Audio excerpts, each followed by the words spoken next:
Assalamualaikum warahmatullahi wabarakatuh.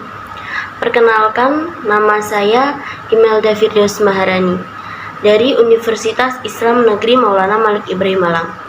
Di sini saya akan mensosialisasikan pentingnya melakukan vaksinasi dan juga pentingnya menerapkan 5M. Indonesia sudah hampir 2 tahun ini terpapar virus Corona atau yang biasanya kita sebut COVID-19 atau COVID-19. Virus yang berasal dari Wuhan, Cina ini tentunya sangatlah berdampak untuk perubahan dunia. Salah satunya saja di negara kita ini. Banyak sekali perubahan-perubahan yang terjadi akibat dari adanya virus ini. Namun tak sedikit banyak juga masyarakat Indonesia yang salah mengartikan tentang virus tersebut. Program vaksinasi, suatu program yang diberikan pemerintah untuk melindungi masyarakatnya, dibilang hanya untuk membunuh rakyatnya. Padahal kita tahu bahwa pemerintah sudah berusaha keras agar rakyatnya terjaga, terlindungi, dan agar penularan virus COVID-19 itu sendiri tidak menyebar dan menghabisi masyarakat Indonesia. Berita-berita hoaks, informasi yang tidak jelas sumbernya, begitu cepat menyebar di kalangan masyarakat, apalagi kalangan masyarakat yang kurang melek akan teknologi.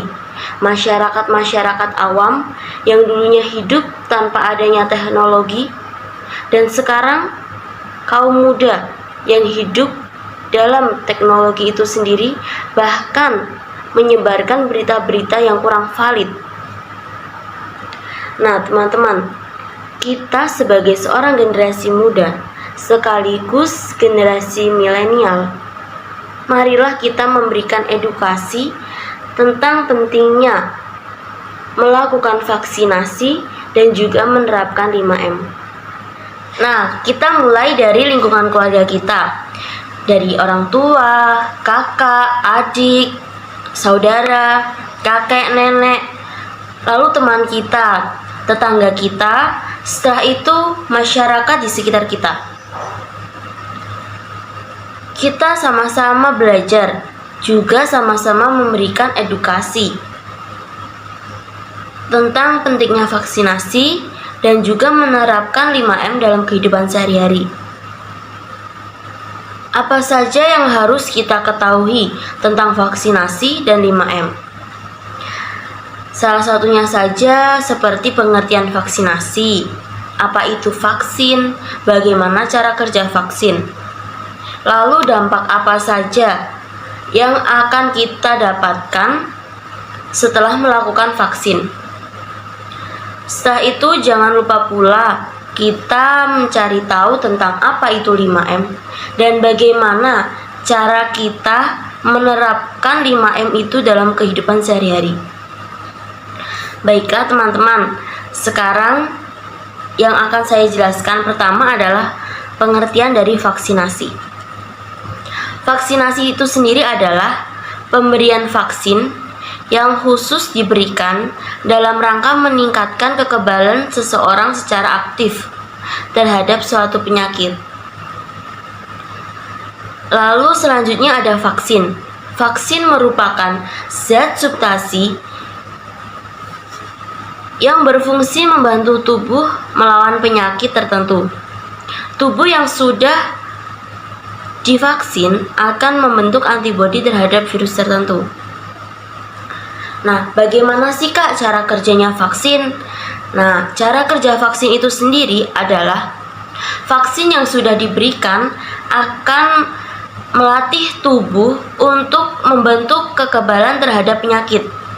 Vaksin yang dibuat dari virus yang dilemahkan akan membantu tubuh mengenali virus asli dan melatih sistem imun untuk melawannya.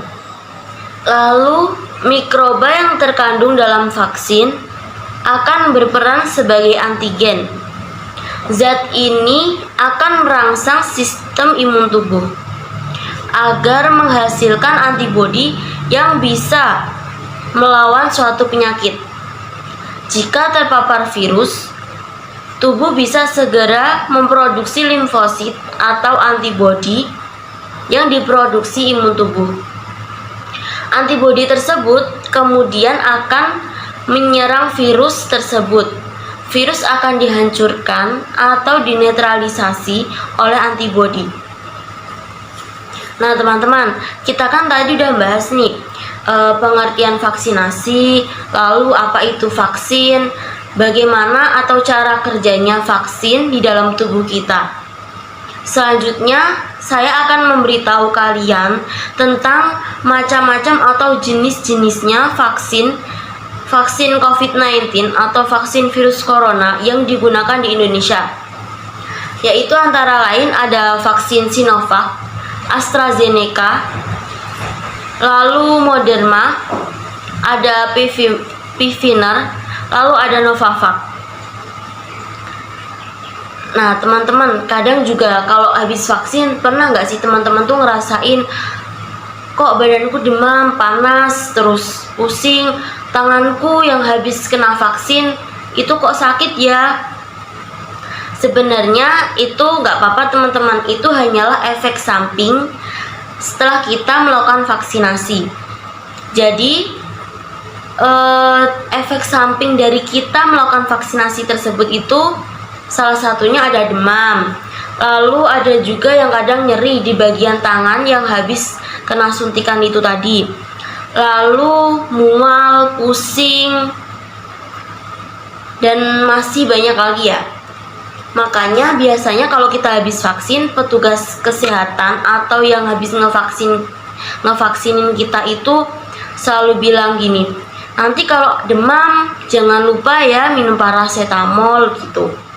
Selanjutnya kita akan bahas tentang syarat-syarat sebelum melakukan vaksinasi. Teman-teman, tentunya kalian harus tahu sebelum melakukan vaksinasi itu ternyata ada syarat-syaratnya. Apa aja sih syarat-syarat sebelum kita melakukan vaksinasi? Nah, yang pertama, minimal usia kita harus 18 tahun. Meskipun ada vaksin untuk usia 12-18 tahun. Selanjutnya, tekanan darah kita harus normal, minimal 180 sampai 110. Yang paling utama adalah kita tidak memiliki penyakit akut atau bawaan, seperti penyakit kanker, paru-paru, jantung, dan masih banyak yang lainnya. Nah, biasanya kan kita sebelum melakukan vaksinasi nih, teman-teman yang udah pengalaman, pasti kita dicek dulu sama petugasnya. Dikasih tuh selembaran kertas tentang punya penyakit bawaan enggak, terus keluhannya kayak punya sesak atau gimana. Terus kita juga dicek suhu serta tekanan darah kita. Kalau kita normal, kita boleh melakukan vaksinasi. Tapi kalau belum normal, maka kita harus mundur dulu. Teman-teman, kalian udah tahu kan tadi vaksinasi apa, terus vaksin pengertiannya, cara kerja vaksin dalam tubuh kita, lalu efek samping, serta syarat-syarat sebelum melakukan vaksin. Nah teman-teman, sekarang jangan sampai kalian itu masih meragukan, aku nggak mau divaksin, soalnya nanti aku bakalan mati. Enggak. Kalau kita tadi mematuhi 3 syarat tersebut. Baik teman-teman, kita langsung ke materi selanjutnya, yaitu menerapkan 5M dalam kehidupan sehari-hari. Sebelumnya apa sih 5M itu? 5M adalah program pemerintah atau program kesehatan pemerintah yang dibuat di era pandemi ini. Nah, apa aja sih yang termasuk atau singkatan dari 5M itu? 5M itu adalah yang pertama, memakai masker. Yang kedua, menjaga jarak. Yang ketiga, menghindari kerumunan. Yang keempat, mencuci tangan. Dan yang kelima, membatasi mobilisasi. Nah, tapi intinya kita menerapkan dalam kehidupan sehari-hari tidak perlu 5M, cukup melakukan 3M saja. Yang pertama, memakai masker. yang kedua menjaga jarak, dan yang ketiga menghindari kerumunan. Nah teman-teman, semoga sosialisasi saya ini bermanfaat untuk kalian semua. Dan saya harapkan kalian tidak lagi salah mengartikan vaksinasi. Dan mari kita sebagai generasi muda untuk selalu memberikan edukasi-edukasi tentang vaksinasi dan juga menerapkan 5M. Sekian dari saya, apabila ada salah kata, mohon maaf yang sebesar-besarnya. Wassalamualaikum warahmatullahi wabarakatuh.